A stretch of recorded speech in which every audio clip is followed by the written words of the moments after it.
Salut Arnaud. Salut. Comment tu vas? Ben, ça va plutôt bien aujourd'hui. Bah ouais, je vois qu'on a une petite montre sympa à présenter qui est un petit peu dans le courant de l'actualité. Aujourd'hui, on peut pas passer à côté de cette montre, effectivement. Aujourd'hui, on va parler de Blancpain et plus précisément de la 50 Fathom. Alors, si vous suivez l'actualité horlogère, comme ça a fait beaucoup de bruit l'année dernière aussi, il y a Swatch qui sort une nouvelle collaboration avec une marque du Swatch Group. Et aujourd'hui, donc c'est la Blancpain 50 Fathom X Swatch qui sort demain, samedi 9. Et donc aujourd'hui, voilà, on voulait vous parler un petit peu de cette collab et aussi vous mettre en lumière ce qu'est la vraie 50 Fathom, un petit peu son histoire, le produit. Et on va essayer de faire des liens entre les deux montres. Alors on n'a pas forcément la Swatch. On l'a pas encore malheureusement. Et finalement, moi je suis pas fan des photos que j'ai vues, mais dans l'idée, je trouve que c'est bien parce que ça met un petit peu un coup de projecteur sur une marque, en tout cas sur une maison horlogère qui a une image un petit peu des fois un peu vieillissante. Et puis au final, ça va mettre au goût du jour leur, je vais pas dire leur best-seller, mais finalement une des plongeuses les plus connues au monde. Et on va y venir aussi, mais la première montre de plongée. Vas-y. Première montre. Vas-y, explique-nous tout ça. Alors historiquement, donc la Blancpain 50 Fathom, donc si je ne dis pas de bêtises, c'est dans les années 50 qu'elle a été annoncée, qu'elle est sortie. Et Blancpain le vend. Alors ça, c'est toujours la même histoire. Hein. Toutes les marques vont dire c'est la première de ceci, c'est la première de cela. Blancpain annonce et écrit que la Blancpain 50 Fathom est la première montre de plongée moderne. Quand on entend moderne, c'est avec les dernières technologies de l'époque, d'étanchéité, etc. Parce que en montre de plongée, on parle aussi de la Panerai Luminor, on parle de la Rolex Submariner, forcément. Il y a plein de belles montres de plongée qui sont sorties, mais historiquement, a priori, la Blancpain 50 Fathom serait la première montre de plongée historique. Voilà. Il faut savoir que cette pièce, elle existe dans 2 déclinaisons principales. Après, il y aura d'autres choses en chronographe, phase 1, etc. Mais il y a 2 déclinaisons. C'est la version en acier, qui sera la version, si vous voulez, la plus connue, la plus historique. Qui est celle-ci? Qui est celle-ci, tout à fait. Donc avec un boîtier en acier, le fond de boîte plein avec la gravure 50 Fathom. Attends, je vais essayer de la prendre. C'est bon, excuse-moi, je t'ai coupé. Et une boucle Ardillon. Et une boucle Ardillon. Alors ça, c'est pareil. Souvent, on nous dit, mais pourquoi sur des belles montres comme ça, on a des boucles Ardillon? Il faut savoir que c'est pas une histoire de marketing ou autre. Dans les normes ISO pour les montres de plongée, c'est la montre Ardillon qui est dans ces normes-là. Donc sur toutes les montres de plongée qu'on va avoir, c'est le cas aussi sur l'Omega Diver 300, mais c'est le cas finalement de toutes les montres de plongée. On a une boucle Ardillon à l'achat. Donc c'est une obligation dans le cahier des charges. Par contre, sur la boucle Ardillon, j'ai l'impression qu'il y a une pointe de Luminova dessus. Alors, c'est un effet. Il n'y a pas de Luminova dessus. Ah, c'est un effet? C'est un effet, tout à fait. Bon, on en reviendra dessus après. Mais effectivement, c'est dans la norme. Alors, bien entendu, Blancpain a prévu ce qu'il faut. Il y a une boucle déployante qu'on peut adapter. Hein, en tout cas, si tu veux pouvoir communiquer en tant que montre de plongée, une boucle Ardillon. C'est ça. Donc exactement. Là, si on fait le pendant avec Swatch, eux, ils ont fait un pendant de faire des déclinaisons de couleurs. Donc, ils ont mis un bracelet NATO qui, pour le coup, est peut-être pas plus mal parce qu'en termes de réglage et on va dire de style, c'est un peu plus sympa. Et on va pas se mentir, sur cette collab-là, pour eux, ce qui est intéressant, c'est d'avoir un prix assez bas pour inonder le marché, entre guillemets. Donc, taper sur un bracelet en toile de voile comme chez Blancpain, pour vous donner une idée, le bracelet en toile de voile, il fait 300 €. La montre qu'on parle est à 390, donc effectivement il y avait un souci. Je crois que c'est un bracelet en plus, un bracelet en ricin, donc c'est un bracelet recyclable qui a fait exactement, la Swatch. Exactement, tout à fait. Mais on retrouve une boucle Ardillon sur le bracelet NATO. Alors là, ce que met en avant Swatch, c'est leur biocéramique. C'est du plastique, hein. Mais ça vaut ce que ça vaut. Voilà, c'est du plastique. Mais voilà, ils mettent en avant cette biocéramique qui est une matière interne, mais là, on est sur d'autres finitions. Voilà, ici, on est sur de l'acier. On sent que la montre, elle est quand même assez, si tu veux, elle a une présence, elle est assez imposante. On voit bien le noir. Moi, j'adore, en fait, c'est la lunette glossy. Ouais. Elle est splendide. Et en fait, on voit un petit peu, alors je sais pas si je l'ai filmé, je vais te la reprendre 2 secondes. C'est le vert qui est légèrement dômé, mais c'est vraiment un dôme, je vais mettre la main pour faire le focus, mais c'est un dôme qui est vraiment très léger. Et en fait, c'est une montre, j'ai envie de dire, si tu regardes un petit peu dans les détails, elle est pleine de détails, même le cadran, en fait, tu as l'impression que le cadran, il est sur deux dimensions, en fait, 2 niveaux. Tous les index et les chiffres sont glossy, donc il y a du Luminova dessus. C'est une très belle montre, et c'est une montre, j'ai envie de dire, de connaisseur, et c'est ça, et c'est sympa que que Swatch, eux, ont mis un petit peu de couleur pour redorer un petit peu cette, on va dire, cette montre-là. Bah, pareil, pour revenir un petit peu sur la sortie l'année dernière de la Moon Swatch, qui avait fait un énorme bruit dans l'industrie horlogère, mais aussi un énorme carton, c'est que ça a énormément boosté les ventes Omega, et pas que Swatch, ça a boosté les ventes Omega sur la Spin Master, mais aussi sur toute la collection.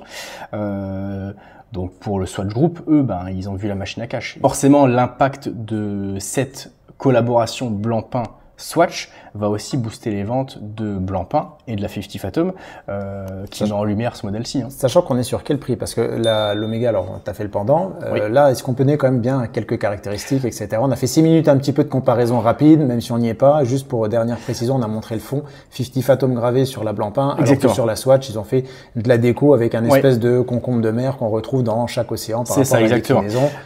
Et système 51 qui n'est pas le cas ici. C'est ça. Donc là on a quoi? Donne-nous quelques specs. Donc là on est sur un mouvement manufacture automatique qui est visible sur la version titane. La version titane avec le boîtier en titane a le verre saphir où on voit d'ailleurs une très belle masse oscillante en or qui est rodier noir, qui est magnifique. On vous montrera les photos en incrustation, qui est une très très belle pièce, qui aura des détails un petit peu différents. Par exemple sur la boucle, on aura une boucle en titane avec la gravure 50 Fathom pardon, sur la boucle qu'on n'a pas sur cette version. Mais sinon globalement c'est la même montre, c'est le même mouvement. Donc au niveau du mouvement, c'est un mouvement, si je dis pas de bêtises, à 120 heures de réserve de marche, qui est vraiment un très très beau mouvement. C'est du manufacture, c'est fait en interne, c'est fait par Blancpain. Là effectivement sur la Swatch on est sur un mouvement système 51. Pour le petit brin d'histoire, il faut savoir que Blancpain n'a jamais sorti de montre à quartz. Depuis 1735, il n'existe pas de Blancpain à quartz, point. Et il n'y en aura jamais. Donc pour cette collaboration-là, il ne pouvait y avoir que ce modèle, ce mouvement en système 51, qui est le mouvement automatique de chez Swatch, pardon, parce qu'il n'y a jamais eu de montre à quartz. Donc c'est bien, ils ont respecté une volonté de la marque sur le coup de la collab. Qui ne serait pas de mouvement à quartz, effectivement. Là, en étanchéité, la Swatch, ils ont fait un effort, ils sont passés à 91 mètres. C'est ça.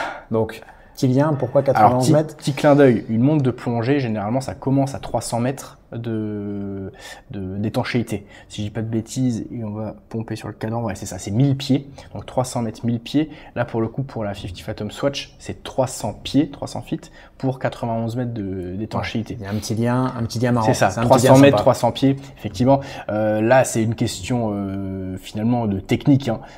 Mettre un boîtier d'une Swatch étanche 300 mètres, il y a plein de critères, il y a plein de façons qui sont à faire. On le voit ici avec le boîtier, c'est-à-dire que déjà, bon, le boîtier est quand même gravé Blancpain. Je sais pas si vous allez le voir avec la main et avec le reflet, mais il est très beau. Il y a quand même une épaisseur de la montre. Et de toute façon, on est obligé. Hein, quand on fait des montres de plongée, il y a forcément une obligation si on veut que le boîtier puisse tenir par rapport à la pression. C'est ça, exactement. Il faut qu'on puisse avoir cette épaisseur-là, le verre et compagnie. Donc forcément, la montre est un peu épaisse. La lunette unidirectionnelle. 120 clics, ça pas de problème. Couronne. Forcément vissé. Je vais pas le faire, hein, mais c'était juste pour la montrer. Et puis, il y a une petite incrustation de la date entre 4 et 5 heures. C'est ça. Ça, c'est vraiment quelque chose... Ouais, c'est fond noir, mais je crois que c'est exactement ce qu'a repris également Swatch. Ils ont fait une incrustation de la date sur certaines. Avec la couleur du cadran. Que le cadran. Donc ça, c'est pas mal. Ça, c'est quelque chose qu'on retrouve beaucoup chez Blancpain, chez Breguet notamment. On l'avait vu sur la Type 20, avec cette date entre 4 et 5 heures. C'est quelque chose qui plaît ou qui plaît pas. Mais voilà, c'est un détail qui... voilà. On aime ou on n'aime pas la complication. Moi, j'aime bien la date. Peu importe, j'ai besoin de la date. Sur la lunette, on en a parlé rapidement. On a cet effet un petit peu bombé. C'est quelque chose qui est très apprécié des amateurs parce que ça reprend finalement les lunettes en bakélite qu'on avait à l'époque notamment sur les vieilles GMT Master par exemple, une lunette en bakélite, et donc on a ce retour finalement un petit peu bombé sur la lunette qui accentue un petit peu le bombage, tu l'as dit, du verre, et qui donne vraiment un boîtier très élégant avec finalement plein de courbes. On n'est pas sur un boîtier très sportif, très droit, avec des angles très marqués. Là, on est vraiment sur de la rondeur un petit peu partout, qui donne un boîtier vraiment très élégant. On est sur le monde sport chic. C'est une montre de sport, donc c'est une montre de plongée, mais qui peut se porter sans problème au quotidien, parce qu'on est sur une montre élégante à la fois. Ouais, c'est ça, elle fait un peu sport chic et comme tu dis, elle a un côté habillée, un peu de reste par toutes ces rondeurs. Elle est moins agressive que certaines montres de plongée qui vont être très carrées, par exemple, par la lunette, etc. Donc, alors après, bien sûr, il existe plein de déclinaisons de ce modèle-ci, en calendrier perpétuel, en tourbillon, en calendrier annuel, grande date, etc. Mais ce qu'il faut retenir, c'est que la vraie 50 Fathom, vraiment le modèle iconique, c'est vraiment cette version-ci, en acier cadran noir sur boucle radio. Et si on veut se l'offrir, aujourd'hui, on la propose à quel prix? Alors, aujourd'hui, elle est aux alentours des 16 000 euros. Aux alentours.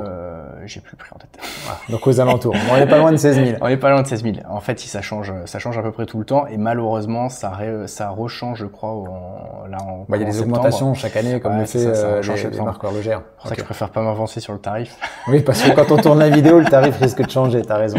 Non, mais c'est pour bien montrer la déclinaison et en fait, le principe d'accessibilité, en fait, c'est ça. La finalité de cette vidéo, c'était aussi donc de vous montrer quand même quelques images de la vraie 50 Fathom. C'est ça, exactement. On veut pas rentrer trop dans le détail parce que c'est une présentation produit et à la fin, ceux qui aiment l'histoire, vous pouvez la retrouver un peu partout. Mais c'était de comprendre pourquoi Swatch avait fait ça, marque du groupe qu'il faut relancer, etc. parce que ça génère pas forcément les revenus qu'ils veulent. Et donc, ils ont tapé dans cette 50 Fathom qui est quand même une très très belle montre, mais qui coûte 16 000 euros par rapport à une accessibilité que vous allez avoir sous 400 euros pour une, je vais pas dire une copie, mais en fait une flic-flac de Blancpain. Voilà. Et donc la version titane, elle est un petit peu plus chère. On est aux alentours des 18 000 euros plutôt sur la version titane. Pour le mot de la fin, ce qui était très intéressant pour la collaboration d'Omega, c'est que parce qu'il y a eu beaucoup de bruit dans le sens où ça plaisait ou ça plaisait pas.